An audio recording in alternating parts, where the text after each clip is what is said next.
የወሰዱት ስልጠና የሀገራቸውን ታሪክ እንዲያውቁና ሰላምን ለማስከበር የሚያስችል ግንዛቤ የፈጠረላቸው መሆኑን ስልጠና ወስደው በዋግ ኽምራ ብሔረሰብ አስተዳደር የተመደቡ የቀድሞ የጸጥታ አባላት ተናገሩ። የብሔረሰብ አስተዳደሩ ሰላምና ጸጥታ መምሪያ የተሃድሶ ስልጠና የወሰዱ የጸጥታ አባላት በዞኑ መመደባቸው የአካባቢውን ሰላም በዘላቂነት ለማረጋገጥ ያስችላል ብለዋል።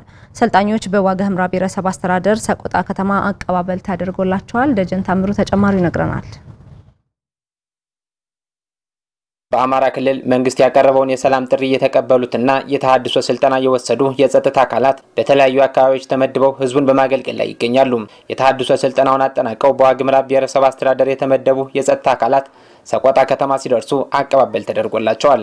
በስልጠናው ሰላም ማረጋገጥ የሚያስችል በቂ ግንዛቤ በማግኘታቸው ማህበረሰቡን ለማገልገል ዝግጁ መሆናቸውን የተናገሩት የቀድሞ ልዩ ኃይል አባላት ከእርስ በርስ ግጭት የሚገኝ ትርፍ ባለመኖሩ ሌሎችም የነሱን መንገድ በመከተል ለህዝባቸው ደህንነት ሲሉ የሰላም ጥሪውን እንዲቀበሉ ጥሪ አቀርበዋል። በማወቅ ባለማወቅ የነበርነው አቅጣጫ በጣም የተሳሳተ ነበር።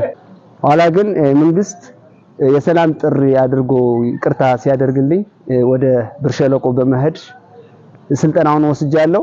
ከአንድ ወር በላይ ነው ስልጠና የወሰድነው። በተለይ ሀገር ወዳድ የሀገራችን የህዝባችን ጉዳይ እንዴት እንደሆነ በፖለቲካው ወይም በትምህርቱ ስንማር እውነታውን አግኝተናል። የክልላችን መንግስትና የፌደራል መንግስት ባመጣው ጥሪና መልሰው ማደራጀት መልሰው የሰላም ጥሪያችን ተቀብለን ስልጠና ታድሶ ወስደን ወደዚህ ሰላም ፈላጊ ህብረተሰባችንና ዋግ ኽምራ ብሔረሰብ ዞናችን ገፍተን አሁን ተደራጅተን በየተመደብንበት ቦታ ላይ እየሰራን እንገኛለን ማለት ነው። ብዙ ትምህርቶች ተሰጥተውናል። በእነሱ ደግሞ ያው በቃ ያንን ተከታተልን በመማራችን ብዙ ዕውቀት አግኝተናል ብዬ ነው የምገልጸው ነኝ። ሰላም ወዳዱን የአማራ ህዝብ በድጋሜ ለማገልገል እድል በማግኘታቸው ኩራት እንደተሰማቸው የተናገሩት ሰልጣኞቹ በቀጣይም ከህዝባቸው ጎን በመቆም የኢትዮጵያን ሰላም በዘላቂነት ለማረጋገጥ ቁርጠኛ መሆናቸውን ተናግረዋል። በጦርነት በተኩስ አይደለም እናምነው። አሁንም ቢሆን የሚሰሙ ወንድሞቻችን ካሉ እንደኛ ታድሶ ወስዶ ወደ ሰላም እንዲመለሱ ቅድሚያ ማሳሰብ ፈልጋለሁ። ካሁን በኋላኛ ቆርጠናል። ጫካ ላይ በመቀመጥ ብቻ ማንን እየጎዱ እንዳለ ማንን እየገደሉ እንዳለ አልተረዱ። በዚህ አካድና በዚህ አቅጣጫም ደግሞ የአማራ ጥያቄ ይመለሳል የሚል እምነት የለም። በተለይ ህዝቡ ፍቅር ሲሰጥ እኛ ትናንትም ዛሬም ለህዝባችን ነው የምንኖረው። ያው እንግዲህ ህዝባችን ለማገልገል በተማርነው ትምህርት መሰረት ቁርጠኛውን ተነስተናል።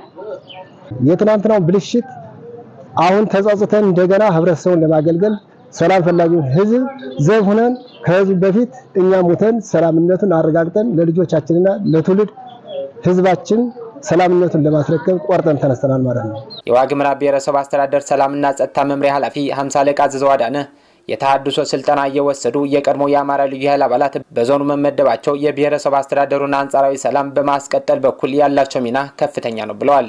እንደተቃላይ ግን እንደዋግ ሲታይ እስካሁን ያለውን ሰላም በበለጠ እነዚህ ደግሞ ሰልጥነው የመጡት ከመከላከያ ሰራዊት ጋር አጠቃላይ ከዋግ የጸጥታ መዋቅር ጋር ከዋግ ማህበረሰብ ጋር ሆነው የአካባቢያቸውን ሰላምና ጸጥታ ያስጠብቃሉ። ብሎም እንዳጠቃላይ ለክልሉ ትልቅ ግባቱ ነው።